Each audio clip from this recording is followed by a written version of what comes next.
if we can have everyone take their seats so we can get started. Welcome to the PTA School Board Candidates Forum. My name is Tiffany Harris. I am the president of the Bayside Council PTA. And what that is, for those of you who don't know, the council is over all the PTAs in West County, as well as John Sweat School District. And so we are really thankful that Harding has opened their doors to us, and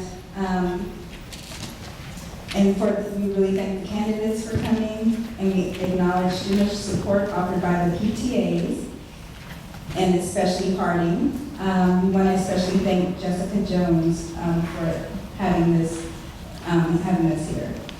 So at this time, I would like to introduce Ellen Hartington O'Connor. She's a member of the PTAs at Kensington and Forum-1 Middle School, and she will be our monitor for this evening. Ellen? Thanks so much, Tiffany, and welcome everyone. So the purpose of today's forum is specifically to allow parents in the El Cerrito family of schools, and of course everyone else interested in education, to hear from all of the candidates in person in their own words. And to that end, I want to highlight two things. First is the questions. So the questions have come in from a couple of sources. We have a PTA email, and so people have been sending in questions for the last couple of weeks, and we've been working and sifting through them to try to find the questions that are most relevant or most people are most interested in, and try to craft them so that we can really get targeted answers from our candidates. We'll also be collecting questions from everyone in the audience. We have runners going along the sides, they're waving. So if you write your question on a card, they'll bring it up, and we'll try to get to as many as we possibly can. Now, it's worth pointing out that a PTA forum is a little different from a debate. And so candidates will not speak to each other, pleasantries, but they're not going to debate each other. The goal is to provide a neutral space for all the candidates to communicate their philosophy and ideas to parents and voters. So that's why it's called a forum, and this is the way PTA prefers to run its candidate forum. So here's the process that we're going to go through.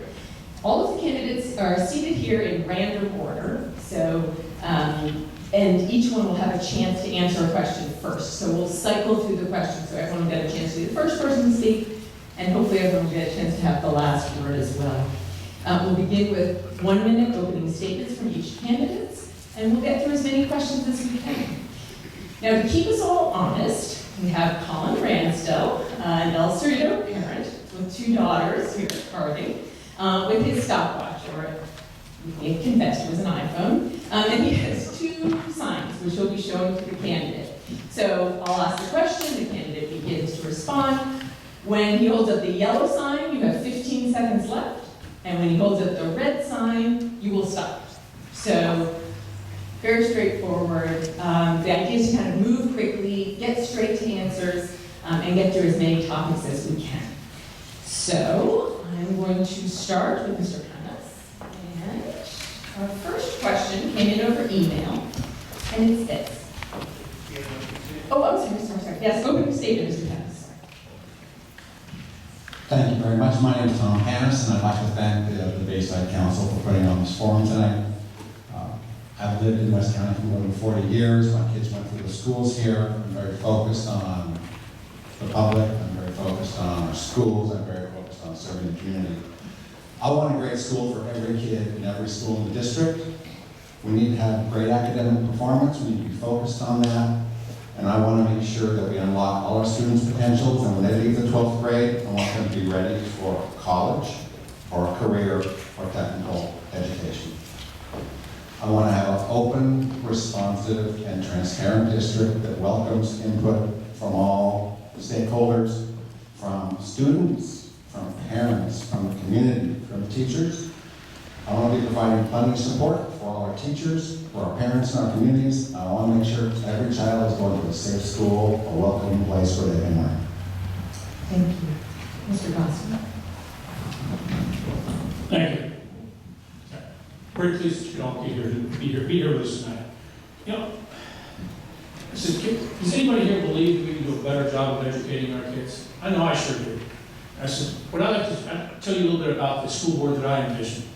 First off, refocus our attention back on actually educating the kids. Go to one of our school board meetings, you'll know exactly what I'm talking about. You know, the bond programs, the facilities master's plans, the audit. These are all important, but are they as important as educating our kids? Let's actually get back and start talking about educating the kids. We're not spending hardly any time on that. But instead of picking up new ways to divide our community, why don't we master the art of the compromise so the entire district can be represented? I said, it starts with communication, which means reaching out to the best source of information we have, the students and the teachers. Get back to educating our kids. Work to make our schools safer. Stop the exodus of teachers and administrators. Bring the parents into the fold. Make them a part of the solution. Because isn't it supposed to be about the kids? Thank you. Mr. McDonald? Good evening. Thank you very much for inviting us to come. A lot of you know me when I served on the board between 2008 and 2012. It was a difficult time in those days because of the recession. We were facing cutbacks, and then miracles happened. The city of Richmond and the city of San Pablo came through and supported their schools. Pardon? I'm just turning the microphone. Sorry. Okay, I'll start again. I'm Antonio Medrano. Some of you know me from my previous term on the school board. Back during those years, in 2008 and 2012, we were facing serious cutbacks in the state. We were looking at possibly closing some schools. And then two cities came through and helped us out. The city of Richmond and the smallest city in West County, San Pablo, came through. Not El Cerrito, not Pinot, not Hercules. We saved some of our schools. I'm a retired teacher, only 40 years in the classroom, so I do know what teachers think. And all the time that I was teaching for all those years, I was always the union rep from the high school and the labor and the representative to the Labor Council in Marin and also in San Francisco. I strongly believe in open transparency working to the school board, especially the local control funding formula. You need to be very careful. Make sure that parents know what they're voting for on that committee that was selected by the parents. Thank you. Thank you. Mrs. Young, please.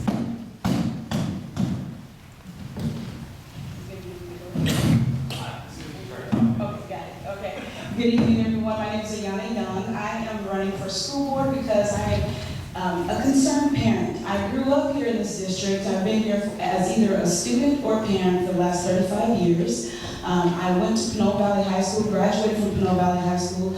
I'm a lawyer and my office is in Pinole, but I live in Hercules, so my roots are on that side of the district. And what I want to do is make this district, the entire district, a destination district so that people will want to come to our cities and get an education here because they'll be ensured that they can get a quality education. Now, how can we do that? We have to change our educational approach. We go from a remedial approach to a holistic approach. And that holistic approach, it makes math and science priority while integrating the arts. We also have to be fiscally responsible, and I want to have us start to teach reading and comprehension through a Socratic method. That's a collaborative learning. I want to get kids talking so that they learn to love school again.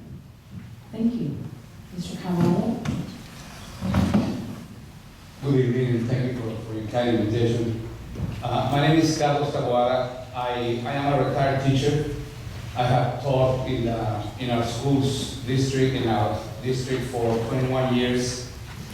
And in my 21 years of experience as a teacher and counselor, I have learned firsthand what our students need, what our teachers need, and what our district needs.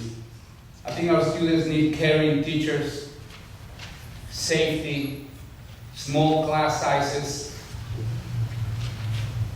actualized textbooks and technology.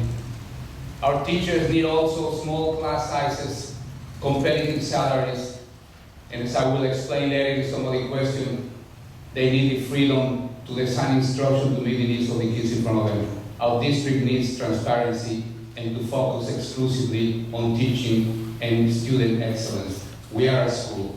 Thank you. Thank you. Ms. Cepeda? Good evening all. Thank you for coming out tonight.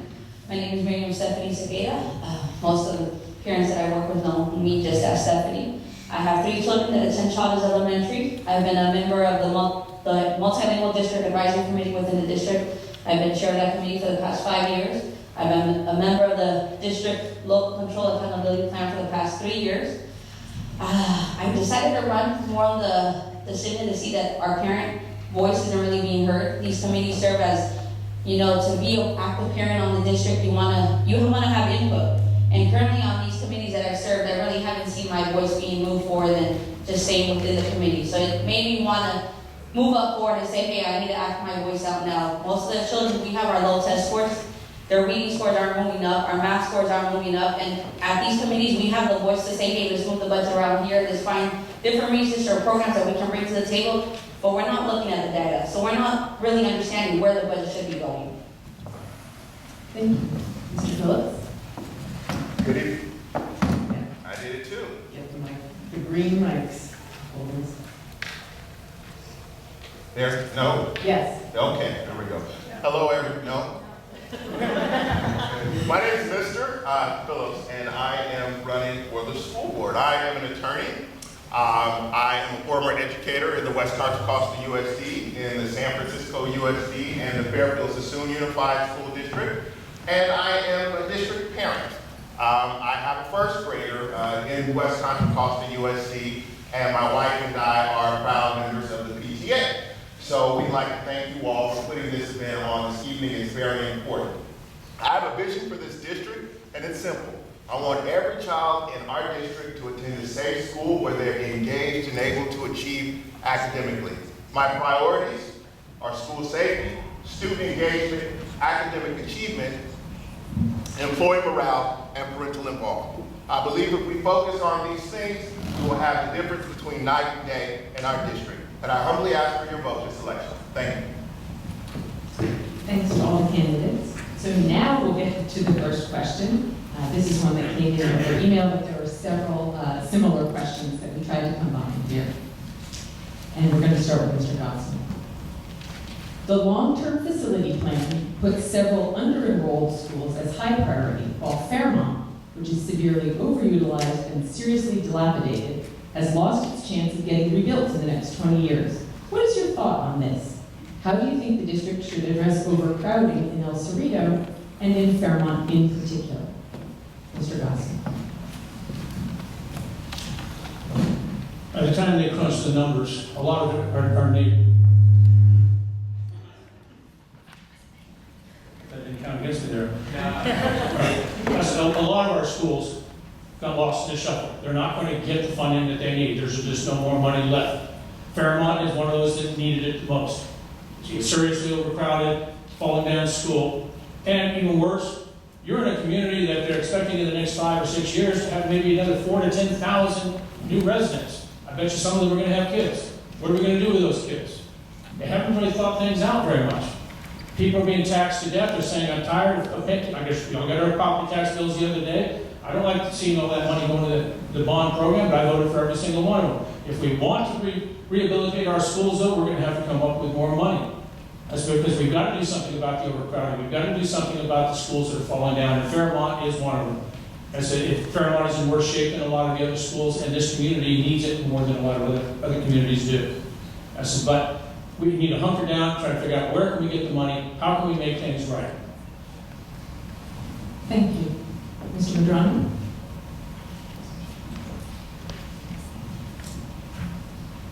The community listen. Let's switch to the gray mics, which seem to be better. A lot of promises were made to the community. I remember when the days I was on the board, and they kept on saying, don't worry, you can do it.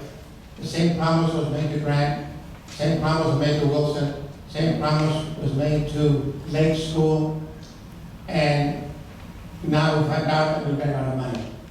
I think the issue is having you folks go to the facility subcommittee and to the school board meeting and ask them, where are we on the list?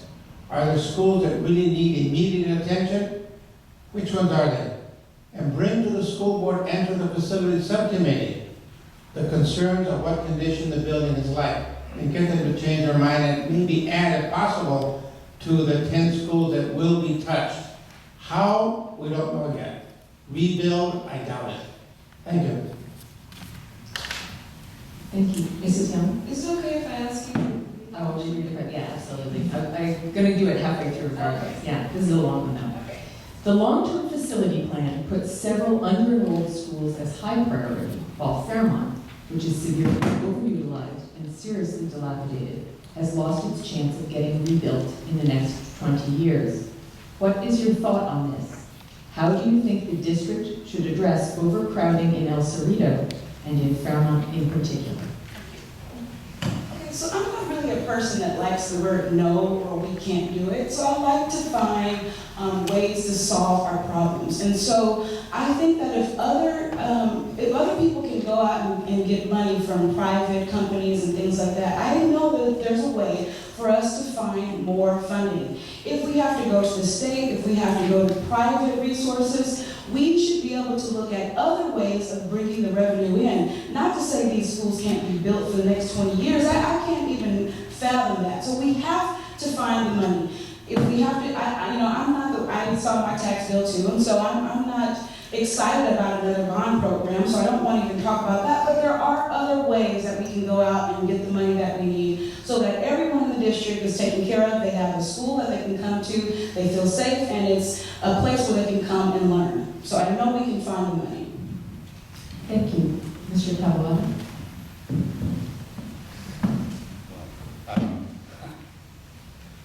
Hello? Okay.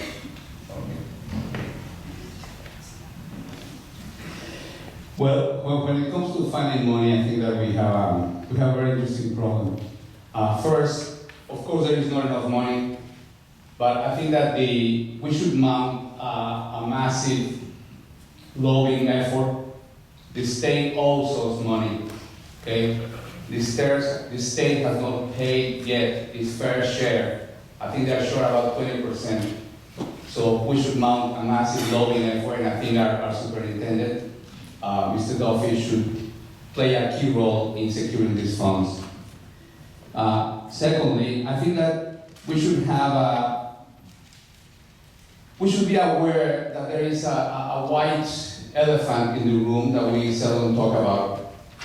While we have schools that need repair, while we have overcrowded schools, we have a corporate charter school duplicating services in a $57 million building. So I think we should look first at our priorities and the district's long-term priorities. Thank you. Thank you. Ms. Sakai? My children's school is part of the so-called sub-facilities committee, where they came and questioned us what are your priorities, or how should we understand what schools need to be judged first, or which ones should be reconstructed first, or have some necessities built on or fixed on. And it was interesting to see that they kind of got their hopes us as parents, hey, you might get a chance to get some of that money. But then later on they come up months back and say, hey, no, you know what, just took some more of the money.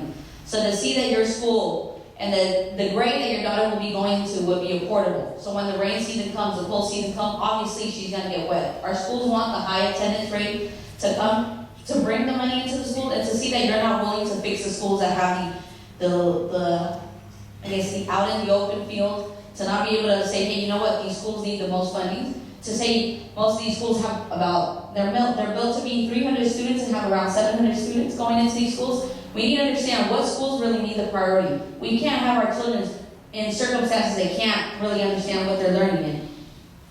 Thank you. Mr. Phillips? So most of you know that I am from Richmond, and my family's been in Richmond for 5 generations now. But what a lot of you don't know is that my wife is actually from El Cerrito. And in fact, my mother-in-law and father-in-law still live in El Cerrito. So I spend a lot of time in El Cerrito. My family, my kids, we're here all the time. I'm also the vice president of the El Cerrito Democratic Club. I say that to say that I have connections to not just Richmond, but El Cerrito as well. And I plan to do everything that I can to make sure that El Cerrito receives the services that it needs to receive. As far as monies are concerned, there are monies, but we do need to make sure that the monies we receive are spent properly. We need to make sure that our dollars stretch as far as they can. Thank you. Thank you. Mr. Pines?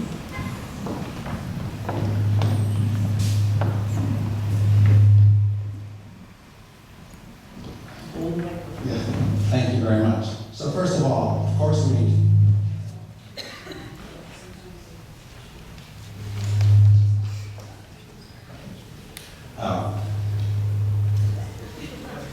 we need to be making sure that we get our fair share of state money. But part of this issue is an issue. Part of this issue is a problem of openness and accountability and transparency. And when we went through the facilities master plan process, people didn't understand what was going on and what the rules were going to be and how schools were going to be evaluated. That didn't help this process at all. The district, I think, needs to work on building a better relationship with all the individual cities because, for example, in El Cerrito, we have a senior center that's right next to Fairmont School. If we could work with the city to jointly relocate that center, that'd be space for 3 or 4 kindergartens to move from Fairmont over to that site. So I think part of the issue here is we need to be open and accountable with all of our constituencies, and we need to work with our communities so they can understand what our facilities requirements are, and we can understand how they can help us. Thank you. The next question will start. The next question will start with Mr. Medrano. For decades, education policymakers have promised to close the achievement gap, including that between African Americans and whites. What will you do to close the achievement gap, and what makes your policy proposals more likely to succeed than past promises?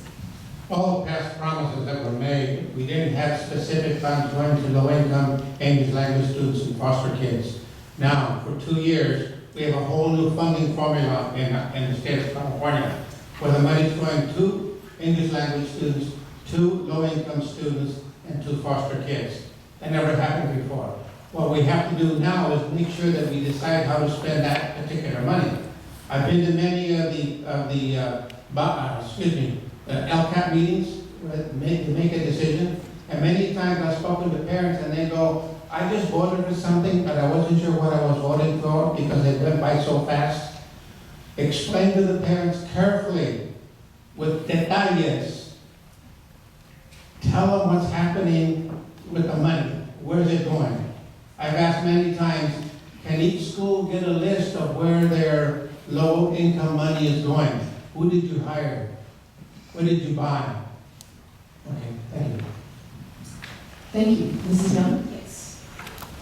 So I believe that there are ways to close the achievement gap. Is it okay for you? Okay, good. All right. So It's not a quiz. all right.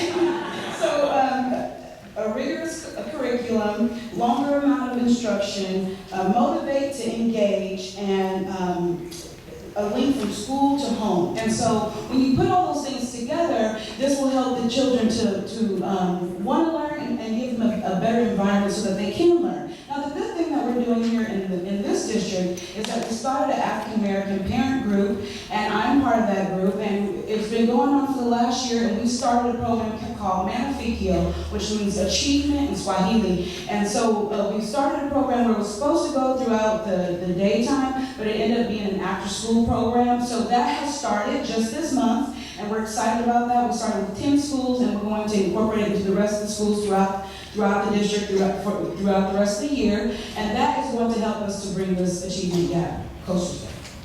Thank you. Mr. Tawana? I think the achievement gap is one of those pseudo problems. I like to address it with just one brief sentence. Correlation does not mean causation. Okay? A surface reading of the data shows you that, yes, indeed, there is a differential in scores between the scores of African American, Latin American, and European American students. But the root cause is not that you are European American, Latin American, or African American. The root cause is the instruction that is given to our students. Our schools and our teachers do not have the freedom to tailor their instruction to meet the needs of the students in front of them. We are saddled with this one-size-fits-all approach to all problems, and that is insane, okay? We have schools where 2% of the student population is proficient in math. We have schools where 15% of the student population is proficient in math, regardless of ethnic group. and yet we persist on the same problem, the same approach. Nothing changes. We need to change our instruction. That's how we as school board members can. Thank you. I was going to read the question again, if that's okay, since we're halfway through. For decades, education policymakers have promised to close the achievement gap, including that between African Americans and white students. What will you do to close the achievement gap, and what makes your policy proposals more likely to succeed than past promises? Ms. Ayala. Well, currently being on the LCAP, we've kind of set the goal as parents, or I guess district, to have an increase of 2% for each measure that they hold for the 8 measures that we have on the LCAP. And to see that as a district member, as a member of the committee, we don't get to see the data. So we don't get to look at test scores to really say, hey, are these programs that we're funding really going to benefit the achievement gap? So this year, I was excited to hear that Mr. Duffy, the superintendent, said, you know what, we're going to look at these programs and not decide to pay them centrally. To really advocate the funding to decentralize and go more to the school side. Principals know best what the achievement gap is like, what the necessities of each student is. The only thing here is we need to have more parent on the voice of the school site council and educate them, really let them understand what programs are needed, what benefits your child, what doesn't benefit, what programs are used. The good thing is that we can make a difference. Hopefully we implement this with Dr. Duffy, I'm thinking Dr. Harder, with the superintendent Duffy, where we can just decentralize funding. Not the same programs that may work for a flatland school might work for the Hill School. Thank you.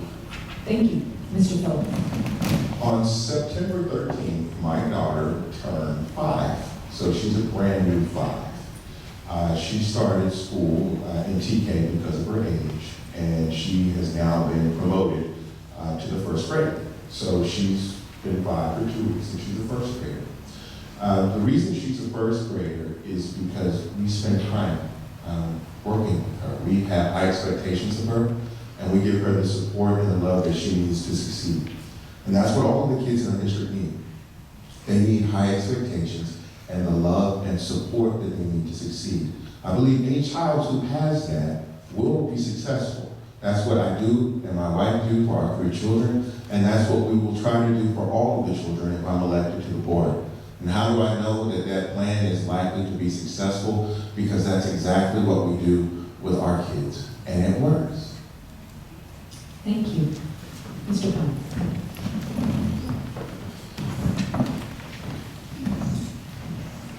So I don't feel like we're meeting a lot of our disadvantaged kids where they are. We're trying to bring them to where we are. We need to look at these kids. So many of them have adverse childhood experiences. So many of them suffer enormous stress. We know that stress changes how the brain works.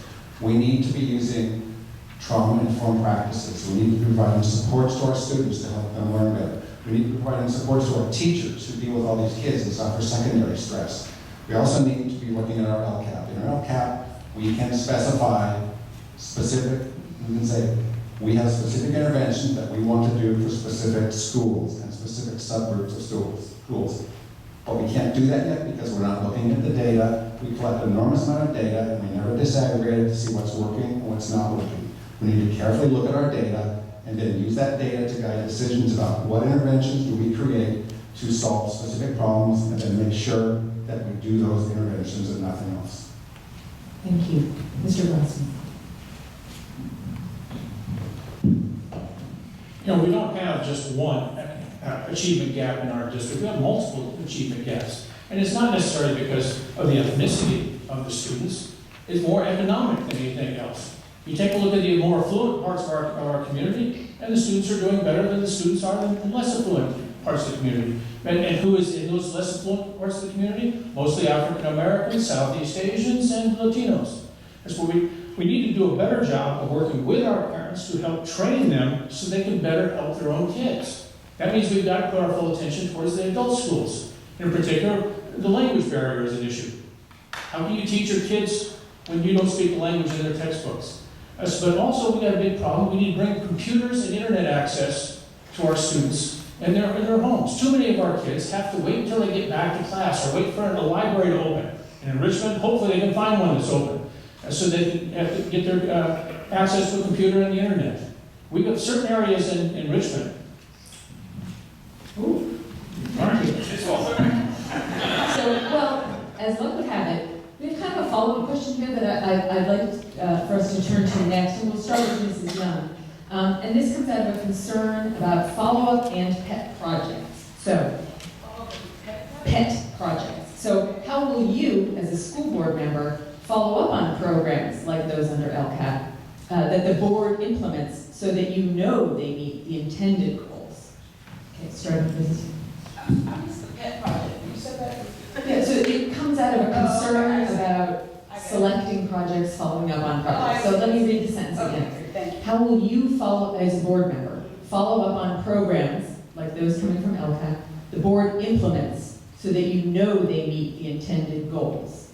Okay, so, and I don't know if this is, it's kind of a follow-up question, so I'm gonna, in regards to this African American achievement gap, you know, what we're doing here in this African American parent group is we are looking at the data. So there was data and it showed where African Americans stood in the district in this educational gap between every other student. And so we're looking at the data, and then we are using that data to come up with the resolutions. And so then we will, as we put this program into play, then we'll take that data and we'll take a look to see if there was any improvements and things like that. I'd just like to say that this achievement gap is not just about economics, because I live in Hercules, and so we're not low income. And so there has to be something that addresses African American students. It's not just LCAP fund, because we don't see any LCAP money in Hercules and Pinole. So we really have to look at African American students as a whole, and that is what we are doing in this African American parent group.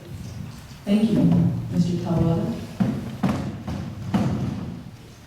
Well, one of the things I would suggest, if I'm successful in this campaign, would be to require that all board members spend at least one day a month in a different school. I think that we need to reconnect with our schools. And once we are in our schools, I think that we will discover, well, the board members will discover what I found out in my 21 years working in our high schools. The core of our school life is at that point in the school where parents, teachers, students, and staff meet. That is the school site council.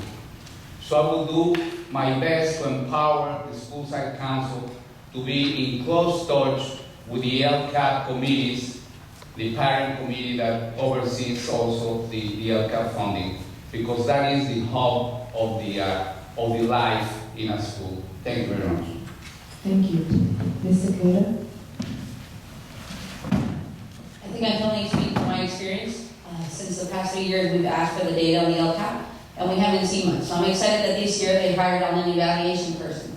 So Mr. Duffy has brought on this guy to overlook at all the programs that are being paid through the LCAP, because we really don't understand which one is working, which is not. At our school site, we have about 5 different programs just for the school climate, the mindfulness, the best, the toolbox, and some, I'm not sure what is the other project. But we have so many that you can't really pinpoint and say, hey, this one's benefiting your school, let's keep this one and let's put the other ones out. So to be able to finally look at the data and really understand it, I'm grateful that this upcoming March, we will have a full list of what has been working, what hasn't, so we can really start moving out programs that don't benefit these students and move out, bring in programs that might benefit them more than what we have so far, at least. I'm going to read the question again since we're halfway. How will you, as a board member, follow up on programs like those coming from LCAP that the board implements so that you will know they meet the intended goals? Mr. Phillips. Well, one of the things I would do is make sure that I ask staff very tough, pointed questions, because some of the information that we get in school board meetings sometimes is cursory and doesn't delve deep enough.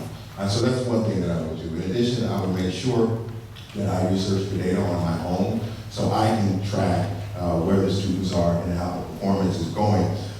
In addition to that, I would do site visits. It's very important, as Carlos said, to get out into the community and see with your own eyes what's really going on. I would meet with parents. I would meet with school site council, with PTA, to make sure that they're receiving and getting what they need. I also meet with principals and employees, because they're the ones who are there every day. The information is there. We just have to make sure that we actually get out and get that information. And the last thing I want to say is this: if after all that I find out that something is not working, I would advocate to fix it or stop it. We need to make sure that we're using our resources economically. Thank you. Mr. Hans?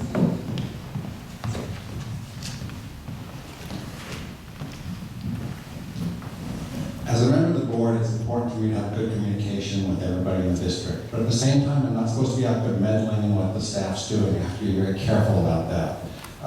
An issue we have is that we start programs, but before we start them, we should be establishing a baseline, defining our metrics of success, so that we have something to measure against after 6 months or a year. So I certainly expect anything that we do, we measure before, we establish metrics of success, and then we say when we're going to measure and how we're going to measure. That's a very important part of telling if a program is successful.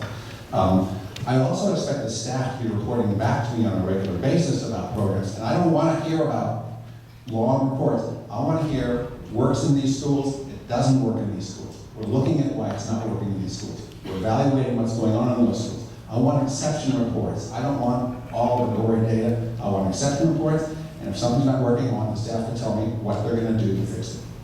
Thank you. Mr. Gosney? Thank you. You know, data is important, but data isn't everything, is it? We need to be able to rely upon our staff to be able to provide information, but even that, it's only up to a point. Okay? What we need to do is to reach out to the end users of these programs. You know, that's the students, the teachers, the parents. They can tell us more than any statistical sheet will ever be able to tell us. Okay? We need to open up lines of communication.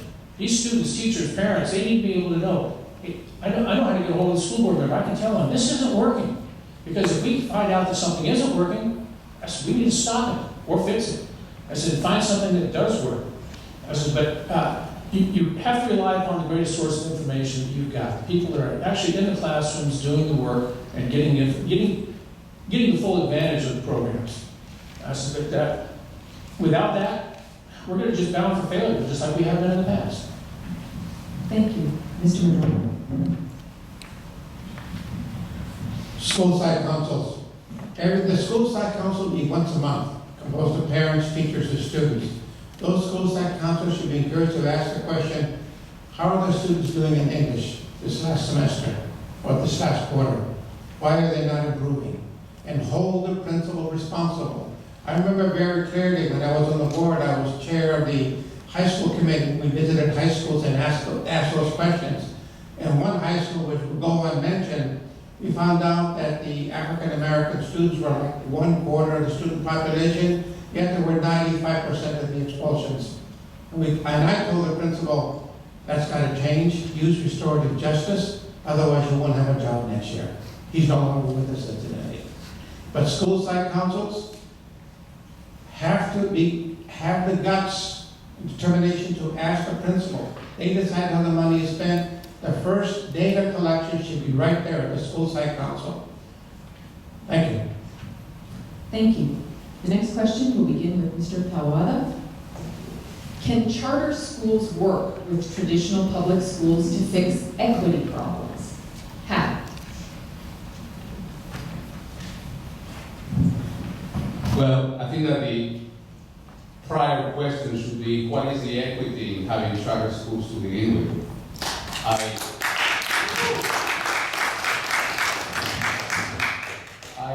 I really don't see what role can the charter schools have in solving the equity problem, since their very existence and the way they recruit students goes against all reasonable standards of equity. So I'd be very happy to have any kind of collaboration or competition or contest on academic grounds, issues that, like Mr. Pena said, we can measure and we can gauge by hardcore numbers, not something as slippery as equity. So my answer is that I have given. It's a very slippery question. I would question first, like I said earlier, the equity of having charter schools. Secondly, their performance and the way they function, how it flies in the face of equity. Ms. Ken? Can you repeat the question? Yes. Can charter schools work with traditional public schools to fix equity problems? How? That's a little tough on that one.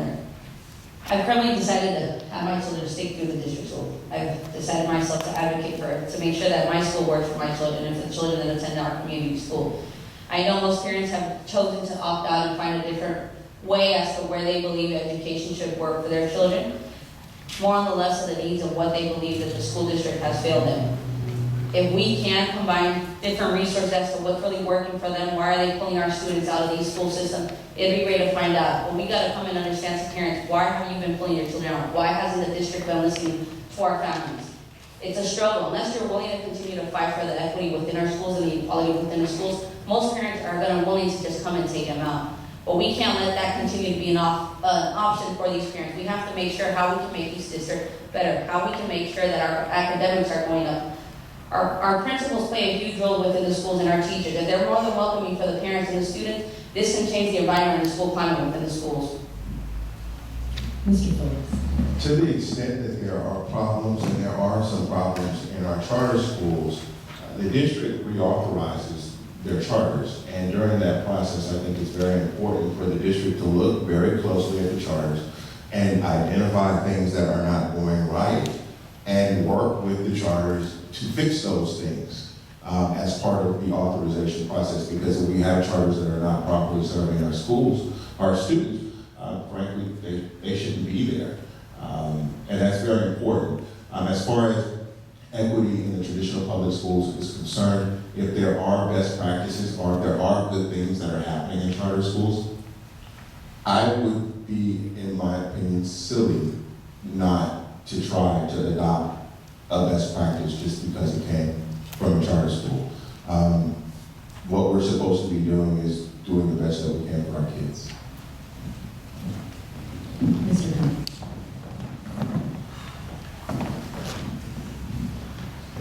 In many cases, we see that charter schools are really test beds for new educational methods and theories, and we see that's working in some cases and not working in other cases. But I see some successes in our charter schools, I see some failures. I would like the district to collaborate more carefully with the charter schools. I like the charter schools to collaborate more carefully with the district. I mean, I see charter schools where they have discipline problems, they do much better than we do in the district. They test scores with kids who are the same demographic as our district schools, they do better. They do worse in some. I think we need to look carefully at the data. We need to be more open about collaborating both ways, district to charter and charter to district, so that every parent can feel they know what the pluses and minuses of sending their children to a charter school is. And who am I to tell a parent where to send their kid to school? I want every kid to have a great school. And if their parents feel that's a charter school, that's where they should go. Mr. Gosney. For the record, I don't support any educational model that takes funding away from the education of our kids. And I worry that too many of the charter schools do that.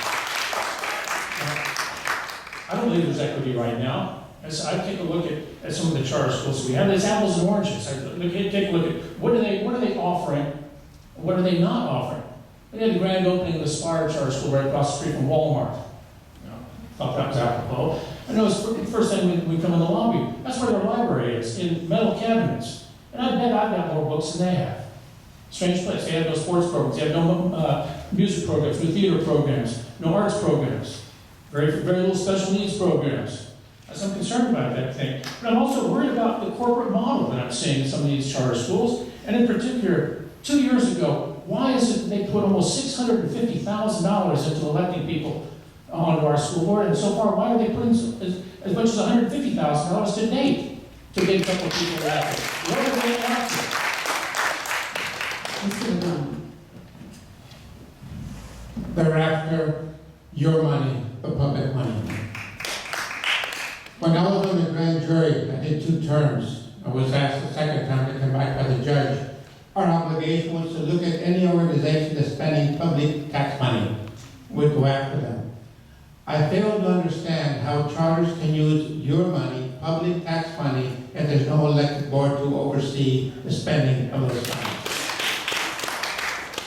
The ACLU, of which I happen to be chair of a local chapter, has issued a position paper on the charter schools saying that they're toxic, and they can refuse students entrance to the school. So check and see, where are you handicapped students? Are they in charters? The bilingual students, where are they?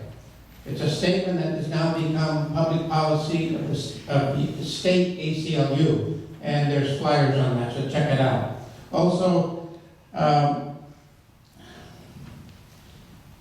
they're taking our public monies. That's what bothers me most. Your money. Mrs. Young. Just repeat the Yep. question one more time. Can charter schools work with traditional public schools to fix equity problems? How?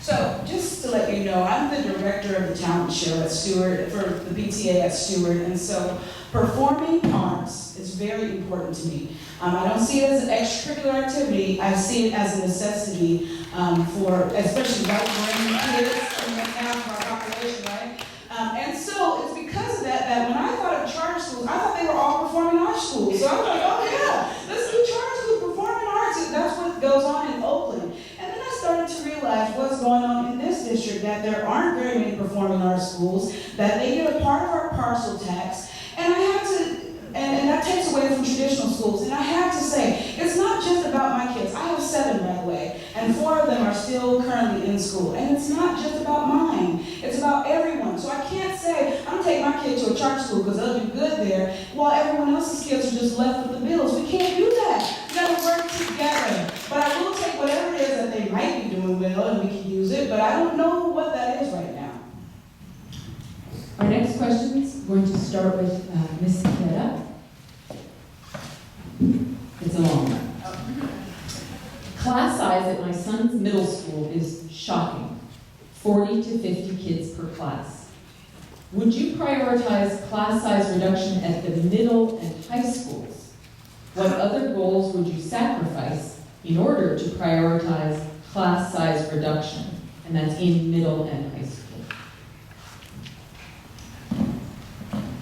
The question itself would be what I prioritize then. I can read it again, okay? It is a long one. Class size at my son's middle school is shocking. 40 to 50 kids per class. Would you prioritize class size reduction at the middle and high schools? If so, what other goals would you sacrifice in order to prioritize class size reduction? I think currently, whether it be high school, middle school, or elementary, my daughter is about 34 in elementary setting with the 6th grade. So it's difficult enough to see how the teacher has to align the rows by A through E and according to the grade level or according to how they learn. So to be able to separate your students as to how well they learn is difficult enough to have a classroom of 30. But if I look at a middle school and high school level with 40 to 50, it's much more difficult for me to assume how is the teacher going to just even align when some students here can't even read at their grade level. Some students can't be understanding the math. And to really separate that into a 40 to 50 grade student, I don't think as a student I would feel comfortable even attending a school. So it's what programs can we work out or what programs can we align? I know our school has certain grad tutors and learning centers that we have at elementary setting. I don't know what we have at high school, middle school settings yet. I'm still in the learning process, but if we have programs that can separate the students to lessen the classroom size, to have more of the teacher one-on-one connection, that'd be a great resource. Mr. Phillips. I had a teacher in Hercules tell me, you can give me this or you can give me that, but what I would like is a decent class size. And the reason for that is teaching is not an easy thing. And the more students you have in the room, the harder it gets. And that has a direct impact on the students. We talked about student achievement earlier in the achievement gap. Class size is part of it. Making sure that children actually have the one-on-one time that they need with their teachers and aides, if there are aides in the room, to make sure they get the instruction that they need. So it is something that I would prioritize, not just at the middle and high school level, but throughout the district. What I would possibly sacrifice for class size reduction, I would have to sit down and take a big look at that. But I do encourage everyone to vote for Mr. King, who is in this room right now, because that also helps us with class size reduction. Thank you. Mr. Pond.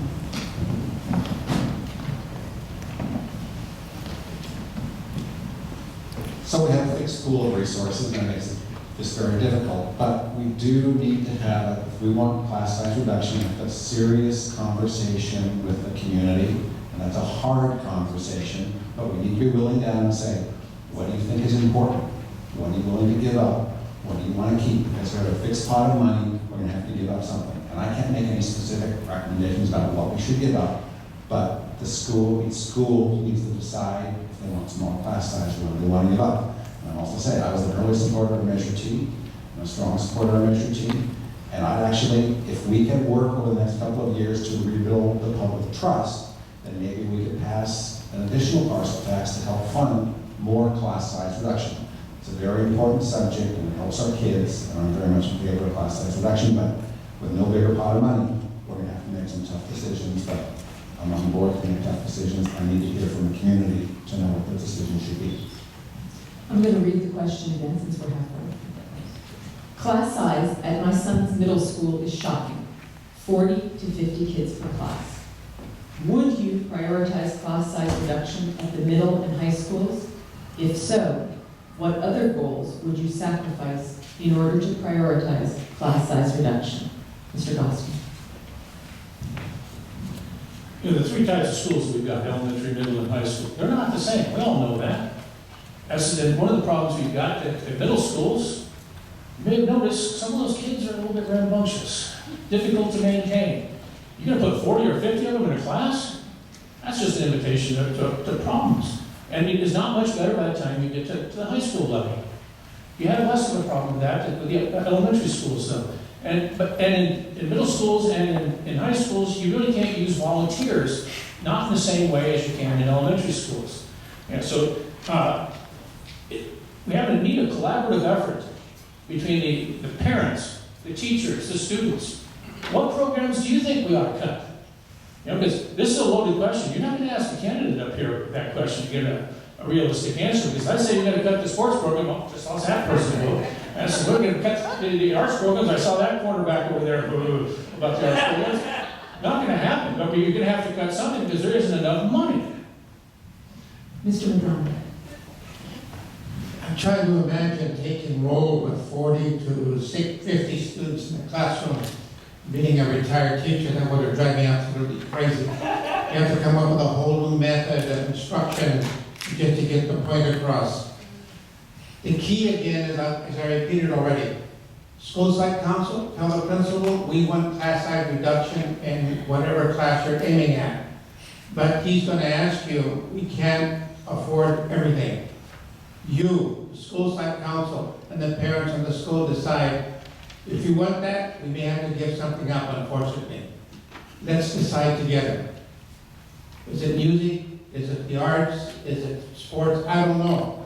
But the decision be up to the parents and the school site council, which legally has the authority to decide how the money is spent. Mrs. Yes.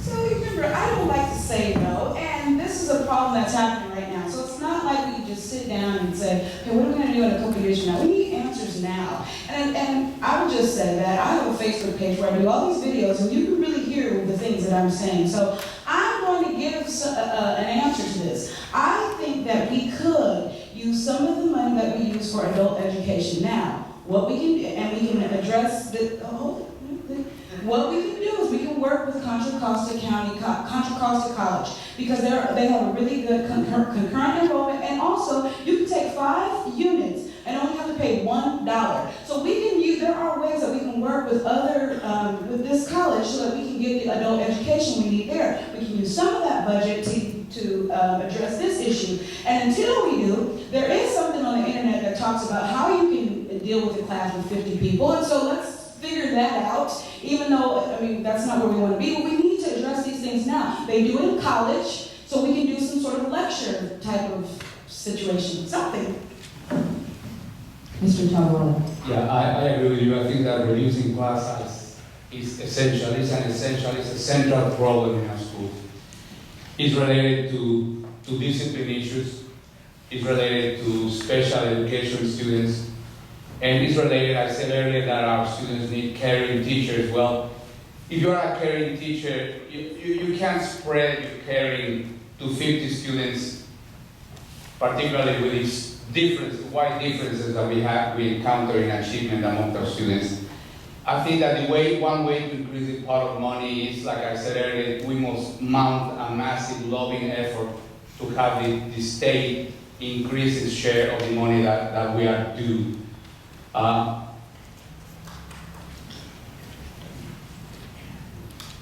We need more teachers, and there is an animal here, an entity that has been absent, that hasn't been mentioned, and that is the teachers union.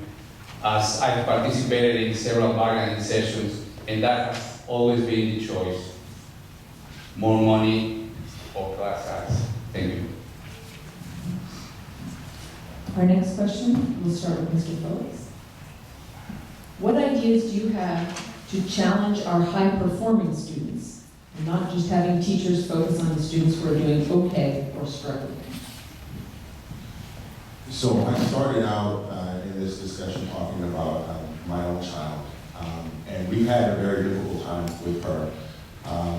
Back in January, we began trying to get the district to actually test her because we knew that she was advanced.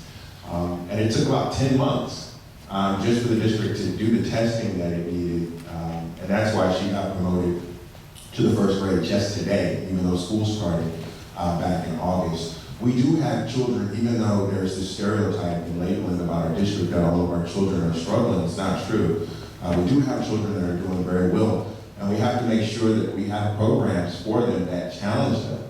We have to make sure that we have curriculum that incorporates math, science. STEAM is extremely important because we have some brilliant children in this district, and we just have to make sure that they have the programs, whether it's bringing back or rebranding Gate or any other thing that's similar to that, but it's extremely important. Thank you. Mr. Hines.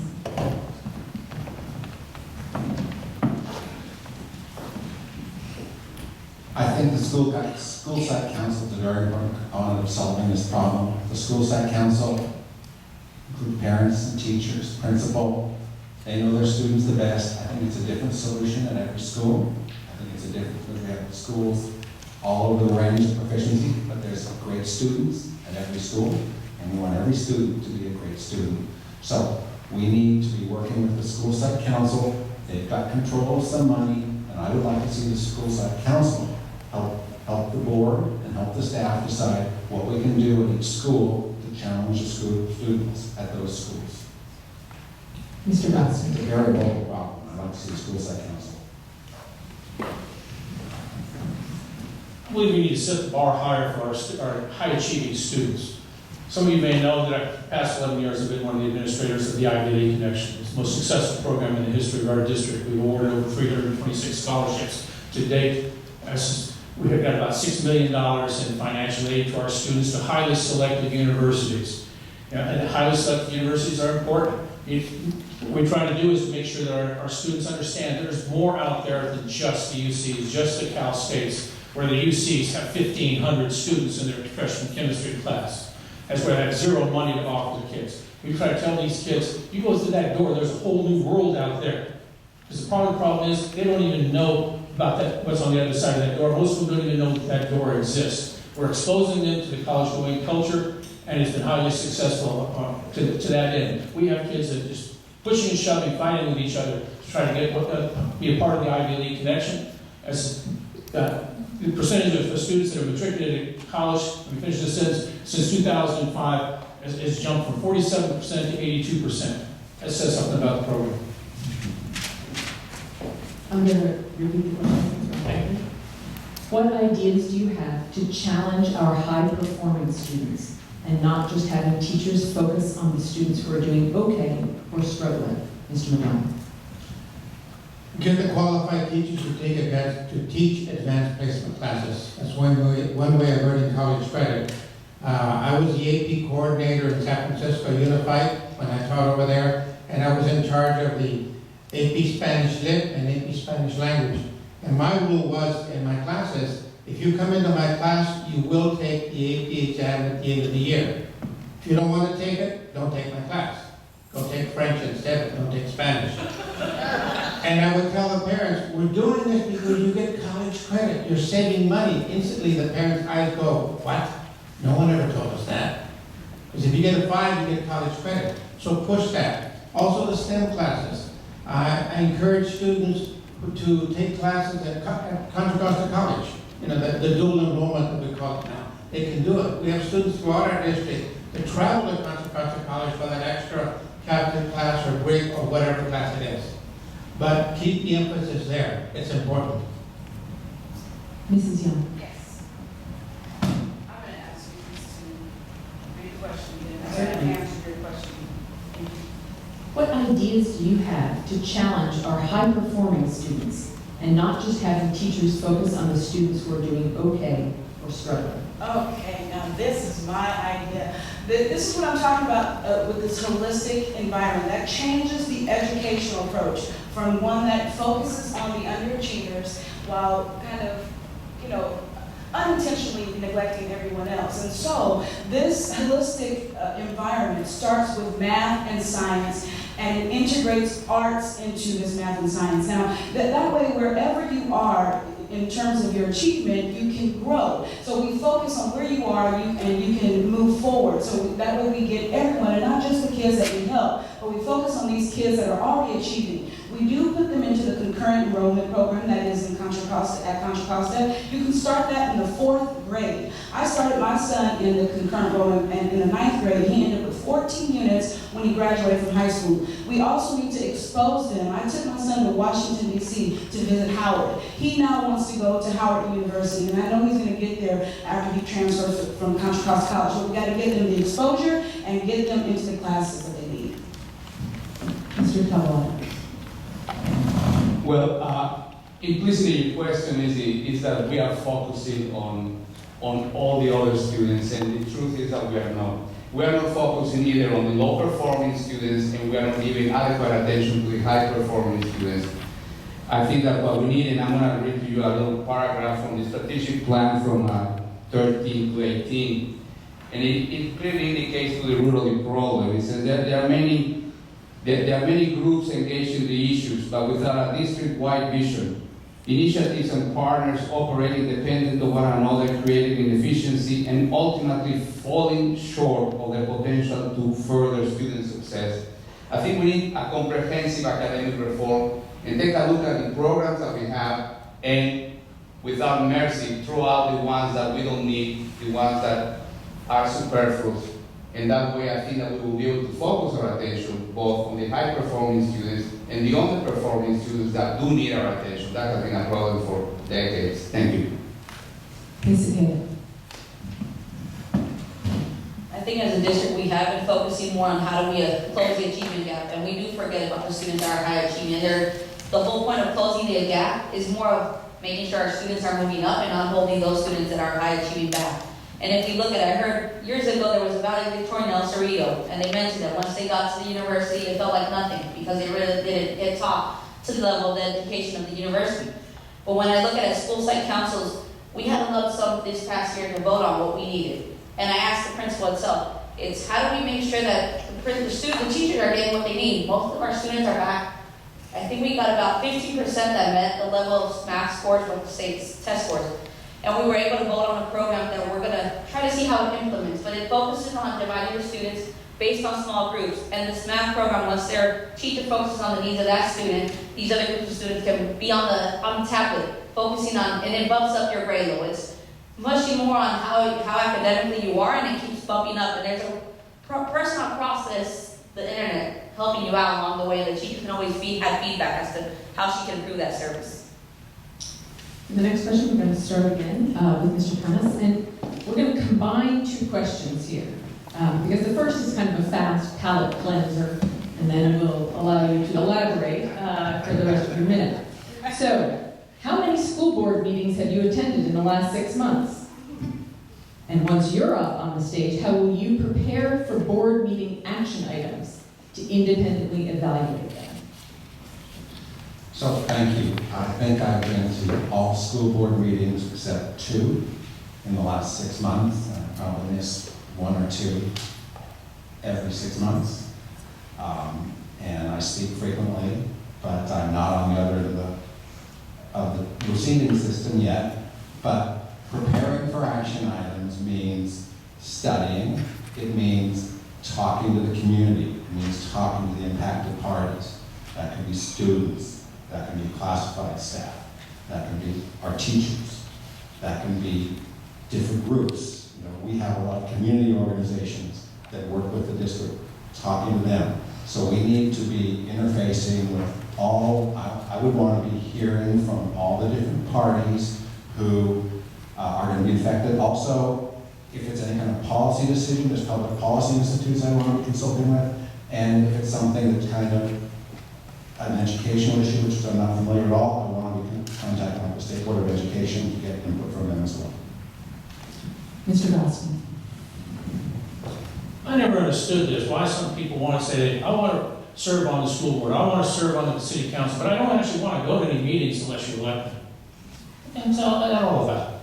As far as my attendance at the meetings, I've attended almost every single one. I've missed a few, sometimes I've got conflicts in schedules. I've got meetings every single night. I've got to decide which of these 2 or 3 meetings I've got to be at.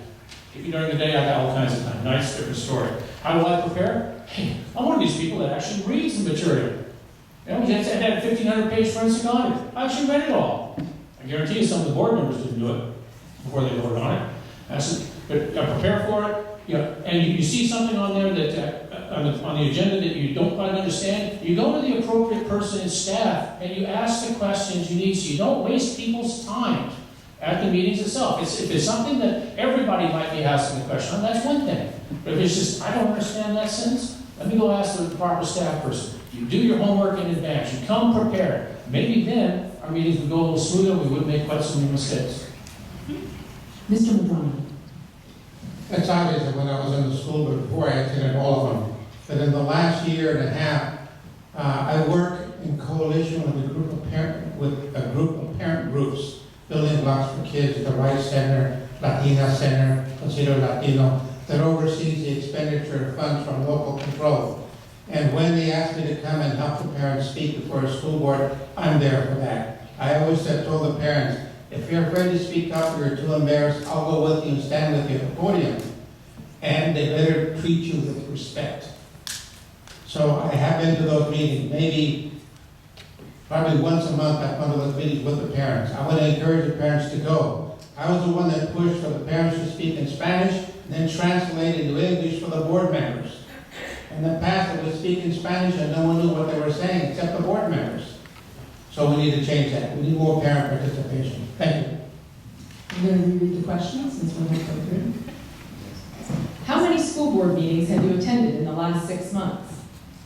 And once you're on the stage, how will you prepare for board meeting action items to independently evaluate programs?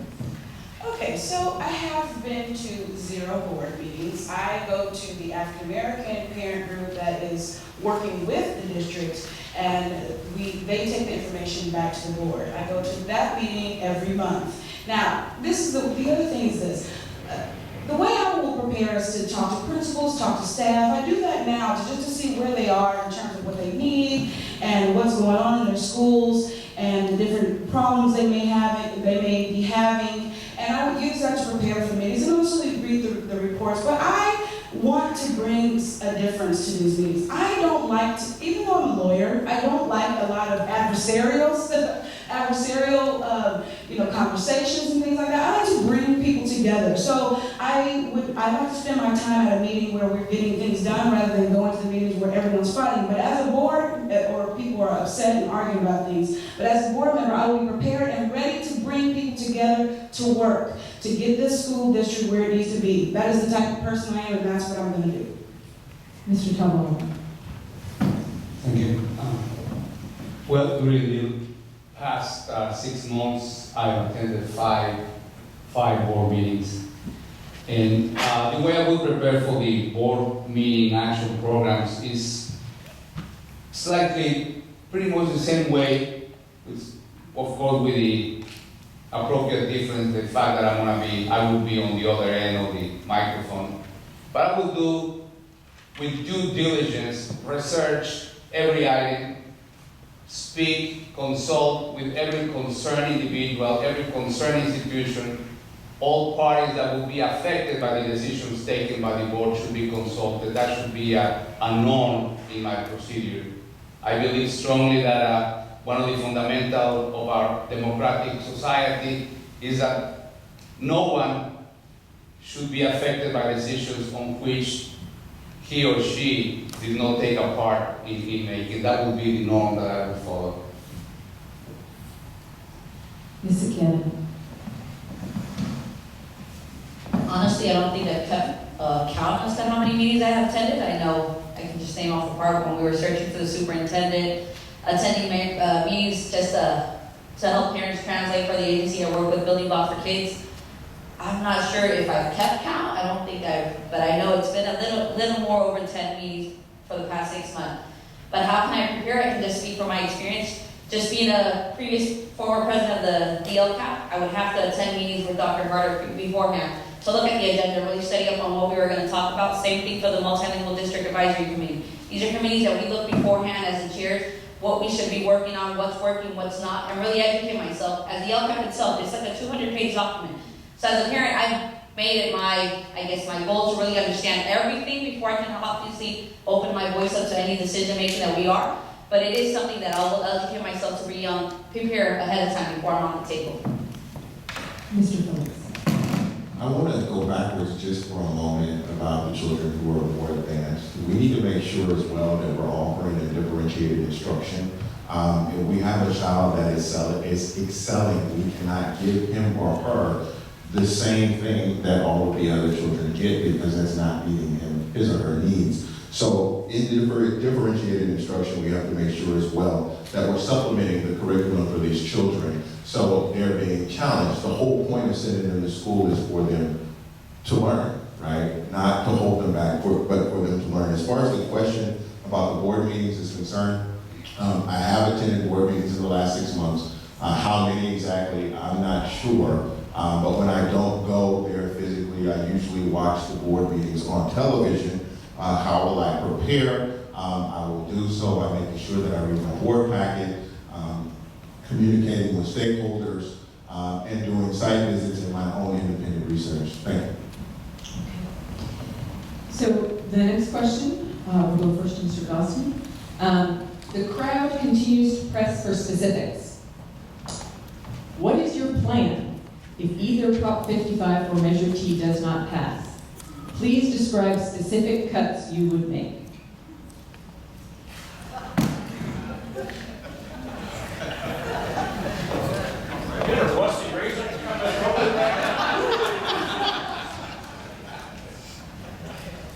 Let's talk about Measure T. Measure T, even if it passes, it's not what you think it is. We're using $2008, and here it is 2016. No cost of living increase on there. And we're going to share about 14% of it with the charter schools right now. Cuts are going to have to be made even if it passes, and it's a long shot to pass. I don't care what kind of measure you have.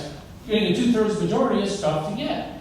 And people, you take a look at the ballot we have right now, tax item, tax item, tax item, tax item. I think there's just going to be a revolt by people. It's going to put us in a world of hurt.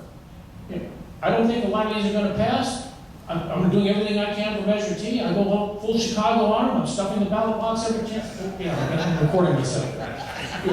As far as what we're going to cut, I have no idea what we can cut.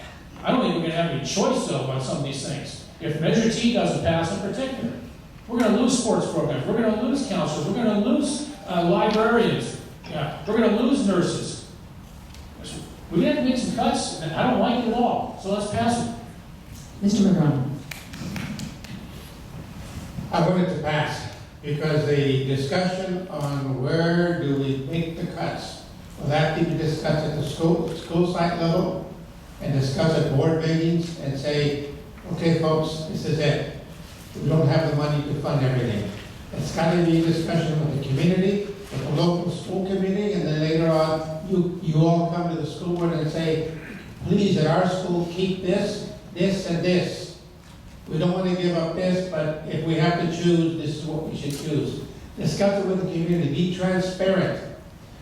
I'm still asking for, tell each of the schools in our district, where was the partial tax money for that particular school? We're still waiting for that. When I served on the Budget Advisory Committee, before I was on the board, after I was on the board, I asked that question, and I'm still waiting. We have so many questions. The district, you know what the district did? They canceled the meeting. They governed the meeting. That's not bad parenting. It makes me sad to think about what we have to do if this doesn't pass. You know, I've already said about adult education, that's only because we can partner up with Contra Costa College to get some of the resources back there. You know, I don't know because I don't know exactly what programs and how much each one costs. We really have to look at the budget to make a determination as to what goes. But maybe we could ask some of the millionaires that are around here for some of the money. I mean, they put money in a whole bunch of other things, so maybe we could ask them for some of the money to make sure our sports programs don't get cut. I don't know. We'd have to look at the budget and make a determination. But you know, other than the adult education, I've already said, I don't know what else we can cut. I don't know. I'm going to reread the question since we're halfway through. What is your plan if either Prop 55 or Measure T does not pass? Please describe specific cuts you would make. Mr. Tawala. Well, the specific cuts that will be made are already implicit in the question.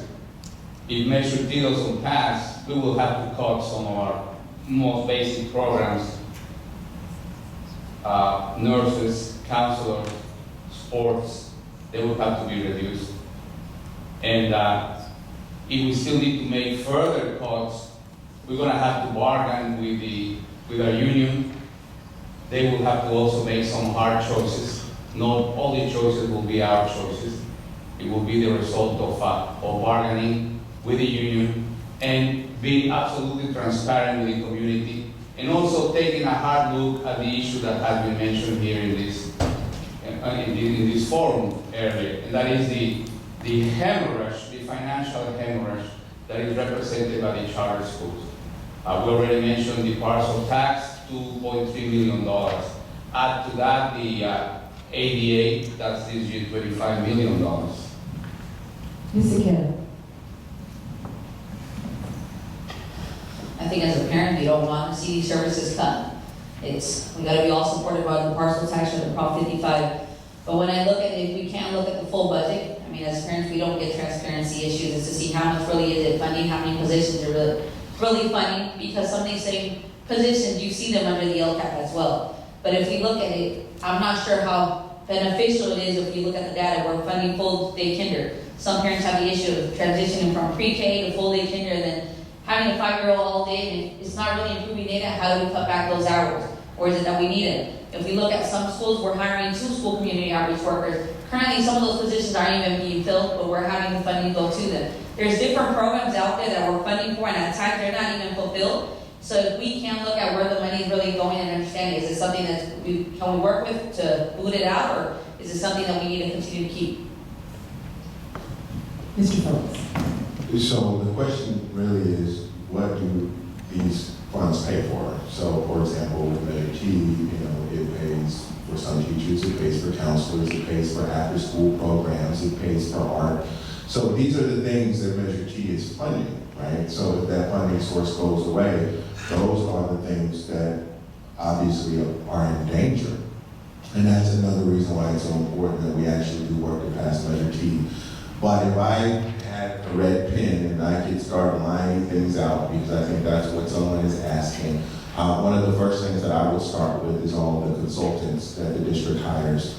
I believe that we have a lot of in-house experience, a lot of in-house knowledge in this district, and we don't use that knowledge the way that we should. Instead, we spend a lot of money on consultants, which I think benefits some, but not most of us. Mr. Brown.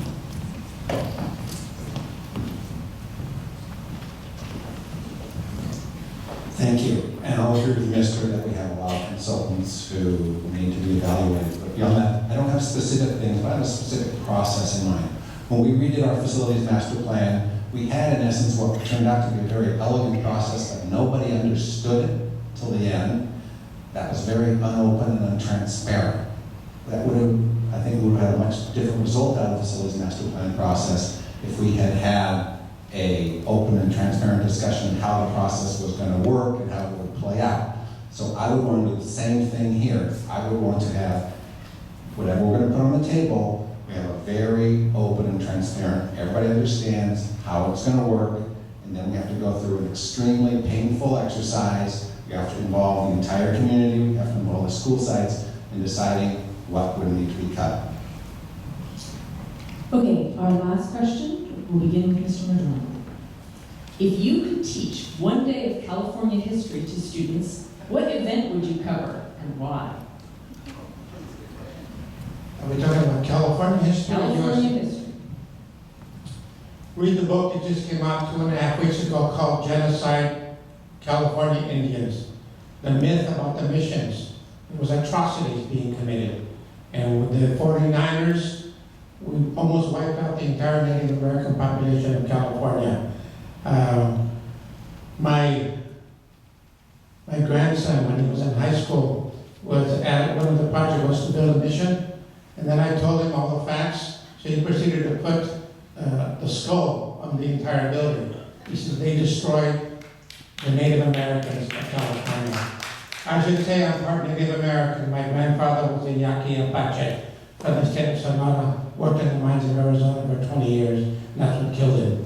My grandmother was also a Yaqui Apache, so I'm very sensitive about that.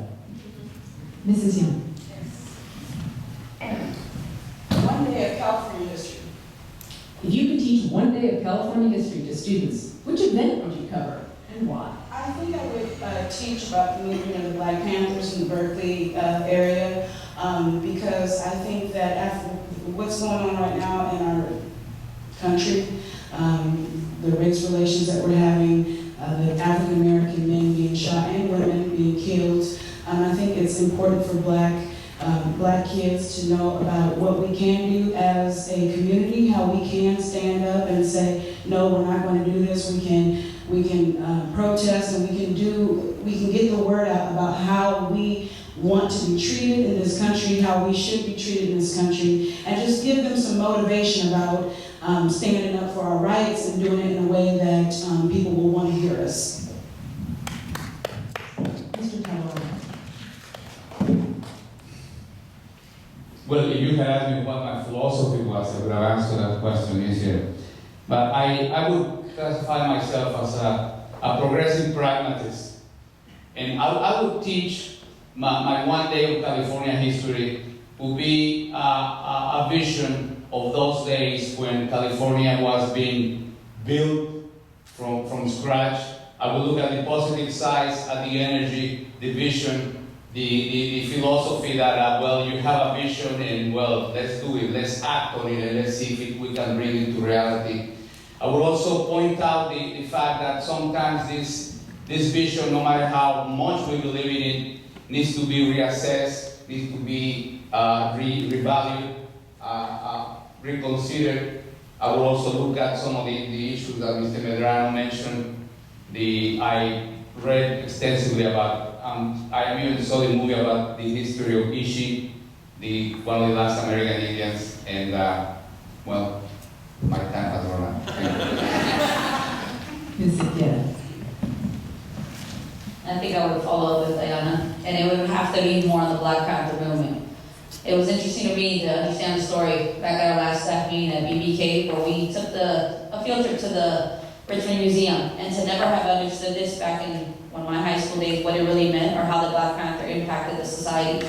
To see that it all sparked because of a police shooting against a young male in Richmond, in North Richmond neighborhood, and to not even understand the history within it, or how it's not even in history books, to see how they united as Latinos and African Americans with our newspaper article with what they called Basta, which means stop, to see how it started out with the early Head Start program with ladies feeding children that were going to school hungry, and so they would have this at the church located where they would provide breakfast for these students. So it's some interesting history that we have within our cities that we're not really aware of or we're not taught, but it's something that maybe interests more people to unite and come together. Mr. Burns. There was a time when California really cared about public education. There was a time when California was the gold standard. There was a time when our elementaries and our middle schools and our high schools was what everybody else wanted to be. There was a time when our universities were basically free. There was a time in California when we prioritized learning. And our children, unfortunately, are not living in that California. So if I had a day to teach California history, that's what I would teach them. And I would teach them that so they know what they're missing and they know what they need to advocate for so we can have a better California. That's what I would teach them.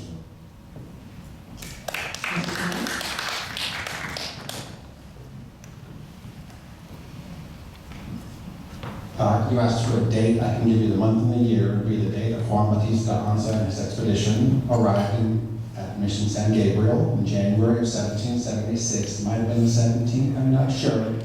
But at that point, Western men knew how to travel from Sonora, Mexico to California and all the way to Monterey. And we know what happened after that. A lot of very unfortunate things. That arrival there was a letter waiting for him saying, come to San Diego to put down the uprising among the natives, and things only went downhill from there. So I think that would be an extraordinarily important day that I would want to teach to California kids. Mr. Gosney.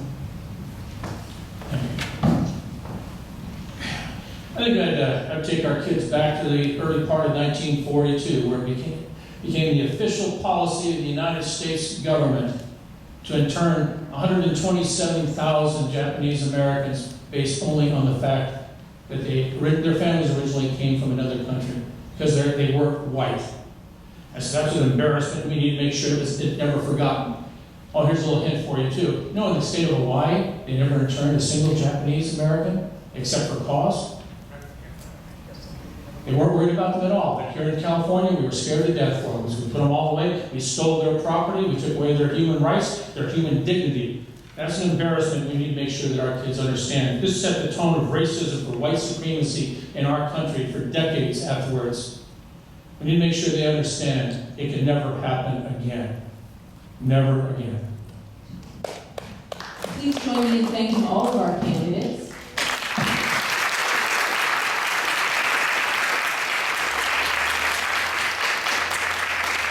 And although our evening is over, our work is not done. Don't forget to vote on November 8th. And if you want more materials about Measure T, Proposition 55, they're in the back, including ways to get signs, ways to involve yourself. So thanks again to everyone for coming. Don't forget to vote.